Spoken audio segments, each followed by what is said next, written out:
안녕하세요 여러분, 대도적 역사쌤 조유셉입니다. 오늘은 명청시대 경제와 사회를 살펴보도록 하겠습니다. 남송 이후 한족은 창장강 하류 지방을 개간하고 모내기법을 사용하고 새로운 벼 품종 사용 등으로 급격한 농업 생산력을 가져왔습니다.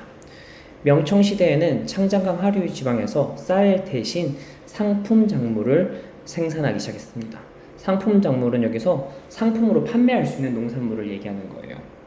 뽕이랑 면화 등을 많이 농사지었는데 뽕은 비단의 원료가 되며 면화는 면직물의 원료가 되죠.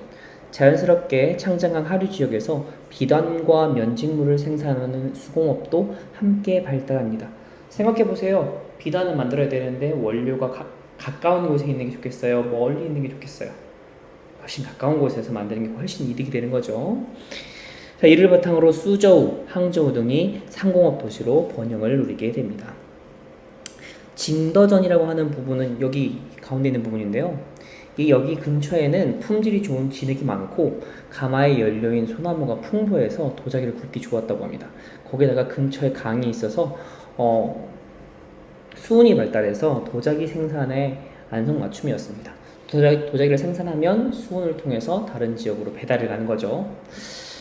한때부터 발달한 도자기 산업은 명청대에 이르러 제작 기법이 더욱 발달하여서 청화자기뿐만 아니라 다양한 색을 넣을 수 있는 오체도 생산되었다고 합니다.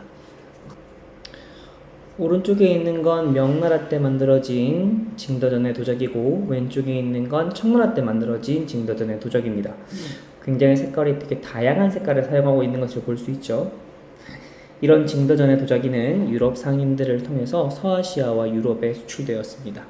이제 창장강 하류는 농업의 중심지라기보단 여러가지 산업의 중심지가 되었습니다. 그럼 쌀은 어디서 생산하느냐? 창장강 중상류로 이동을 하게 되는데요. 여러분 지금 PPT에 있는 지도만으로는 어느 지역인지 잘 안 보이잖아요. 노란색으로만 되어 있고. 그래서 선생님이 조금 잔재주를 써봤습니다. 현대 지도를 살짝 흐리게 해서 넣어봤어요. 보이나요? 그럼 이렇게 보면 후베이성, 후난성이 보일 겁니다. 오늘날로 말하면 호북성, 호남성입니다.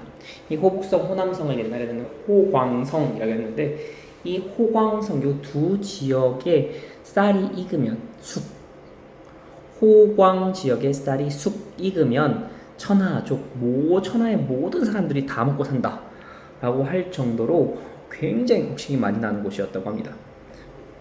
그리고 청나라가 이르면 창장강 상류의 사천성 지역으로 쌀의 주산지가 이동하게 됩니다. 어쨌든 이런 창장강의 중상류 지역에서 쌀이 굉장히 많이 났다고 하네요. 이런 산업의 발달에 발맞춰서 전국적 대상인 집단이 등장하는데 그 사람이 산시상인, 휘저우상인이라고 합니다. 교과서에서는 그렇게만 나와 있는데 간단히 좀 찾아봤어요. 산시상인은 산서성, 섬서성 둘 다 산시라고 있는데요. 그래서 이 양성 출신의 상인이자 금융업자입니다. 명나라 때에는 군량의 수송을 감당했었고요.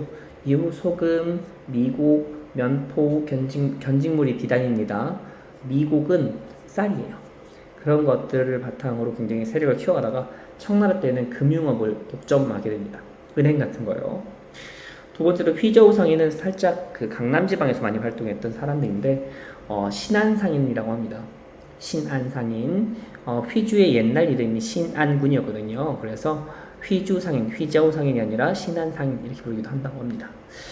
소금부터 미국, 면포, 목화, 비단, 도자기 등 각종 기업을 경영했죠. 그래서 그 지역에만 있는 것이 아니라 되게 이렇게 정말 활발하게 움직였음을 볼 수 있습니다. 그죠?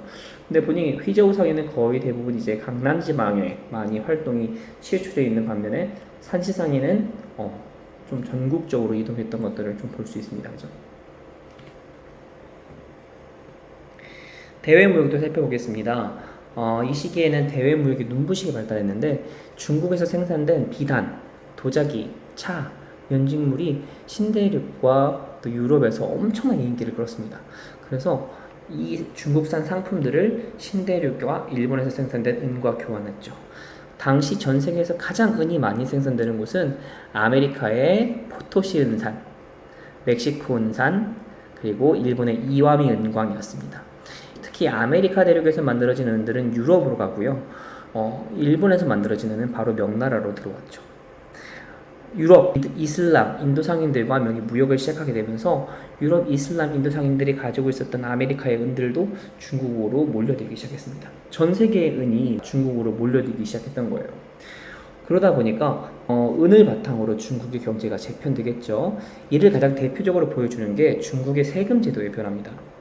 이전까지 중국은 땅에 대한 전세, 토지세, 사람 수에 따른 인도세를 걷곤 했는데 이 두 세금을 은으로 내게 만드는 일조 편법이라는 제도가 시행된 거죠. 여러분들 그림에서 왼쪽 그림입니다. 청나라 때는 인도세도 사라져 버립니다. 토지세만 내면 됩니다. 근데 뭘로 낸다고? 은으로 낸다고요. 쌀이나 옷감 같은 물건으로 세금을 납부하는 게 아니라 은화폐로 세금을 내게 되면 정부는 정부에 필요한 물품을 은화폐로 구입해야겠죠. 그러면 이 필요 물품들을 파는 상인들에게 또 다른 사업거리가 생기는 거잖아요. 그 과정에서 다양한 산업이 발달할 수 있고 그 다양한 모든 산업에서 쓰는 화폐가 다 뭐예요? 은이죠. 이런 것들을 교과서에서는 아주 간단하게 은경제라고 적어놓은 것 같습니다. 명청시대 사회에 들어가도록 하겠습니다. 명청시대의 한족 지배층은 신사라고 합니다. 과거 합격자, 전직 관료 또는 과거 준비생을 통합해서 하는 말인데요. 주현, 제일 시골에서 입학시험에 합격한 사람들을 생원, 성단위 시험, 도단위 시험에서 합격한 사람을 거인, 국자감 학생, 감생, 전시, 즉 임금과 면접을 했었던 사람, 진사, 그리고 전직관리. 요런 사람들을 통틀어서 신사라고 합니다. 근데 이 사람들이 있잖아요. 과거 경쟁률이 막 높아지고 관직의 수는 줄어드는데 관직을 준비하는 사람들이 많아지니까 여기에 회의를 느끼고 관직을 포기하고 향촌으로 내려와서 살게 됩니다. 이 사람들은 과거를 준비한다는 이유 하나만으로 세금이 면제되고 형벌상의 특권을 가지는 등 특권이 있거든요. 이 특권을 유지하면서 향촌에서 잘 먹고 잘 살자고 하는 거죠. 세금도 안 내다 보니까 그 자신이 원래 가지고 있던 재산을 불려서 대규모 토지를 독점하기도 합니다. 어쨌든 이 지방에서 가지고 있는 영향력을 바탕으로 명, 청, 왕조에 협력하고 향촌 사회의 안정과 질서를 유지하는 데 도움을 많이 주게 됩니다. 학문 발달 보겠습니다. 명나라 때 왕양명이라는 사람은요, 형식화된 성리학을 비판했어요. 성리학은 사물의 이치를 탐구하고 지식을 나가는 데 집중했어요. 그에 비해 양명학은 우리 사람 마음에 이미 선천적인 알매 능력인 양지가 있다고 믿었습니다. 예를 들어 볼게요. 어머니 아버지께 효도를 다해야 한다 라는 문장을 이해한다고 해봅시다. 성리학은 그럼 효도가 뭐냐? 에 대해서 굉장히 깊게 궁리하고 고민하고 철학적으로 풀이하려고 하는 그런 학문인 거예요. 근데 양명학은 어머니 아버지를 향한 마음속의 사랑은 너도 다 알고 있다. 그 사랑을 따라서 그저 행하기만 하면 된다 라고 했죠. 그래서 양명학은 실천을 강조하며 지행합일이라는 말을 남겼고 모든 사람의 마음에는 양지가 있으므로 인간은 본질적으로 평등하다 라고 얘기를 했습니다. 청나라 때는 고증학이 발달했는데요. 청나라는 문자의 옥이라는 사건을 계속 일으킵니다. 청 정부에 불만을 가진 한족 관료나 또는 식자층들이 그들의 말과 글에서 청나라를 비판하는 내용을 적으면 피해 숙청을 감행했던 일인데요. 특히 옹정제가 진짜 심했습니다.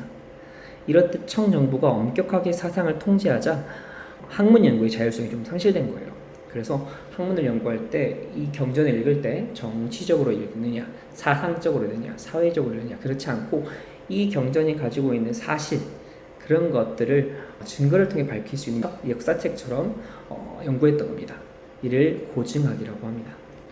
이와 함께 서민들의 문화도 발달했습니다. 서민의 경제적, 사회적 지위가 높아지면서 그들이 누리는 문화 또한 발달하게 되죠.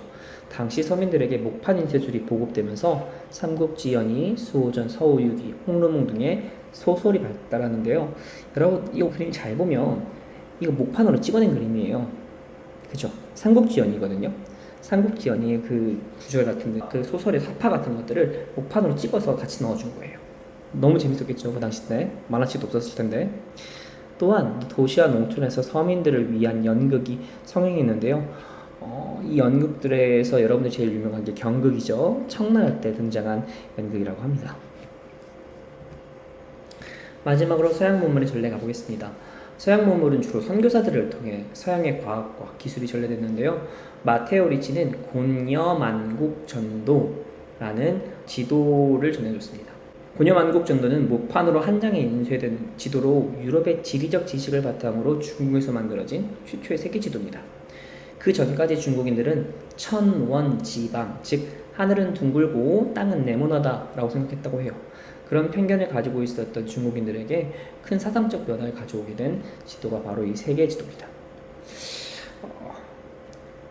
천주시리는요, 천주교에 대해 소개하는 책으로 중국뿐만 아니라 동아시아 세계에 천주교가 전파되는 데 아주 큰 역할을 합니다. 우리나라에서도 이 천주시리 이 책 때문에 정말 많은 사람들의 피가 흐릅니다. 하지만 또 많은 사람들이 천주교를 통해서 위로받는 그런 일도 있었죠. 아담 샬은 시현역이라는 역법을 만든 사람이고요. 대포 제작 기술을 전해줬어요. 지금 여러분들 PPT에 있는 요 포가 홍이포입니다. 16세기에 네덜란드 사람들이 쓰던 포를 이렇게 수입해 온 건데요. 이 홍이포를 수입해 놓고 이제 아담 샬에게 대포 제작 기술 같은 것들을 들으면서 자기가 이제 홍이포를 제작할 수 있게 되는 거죠. 그런 식으로 대포 제작 기술을 막 발달시켜서 나중에 유럽과의 전쟁에서도 이 대포를 사용했다고 합니다. 자, 명청시대 경제와 사회에 대해서 간단하게 짚어보았는데요. 여러분 남는 시간에는 교과서를 읽고 학습지 정리하기 바랍니다. 수고했습니다.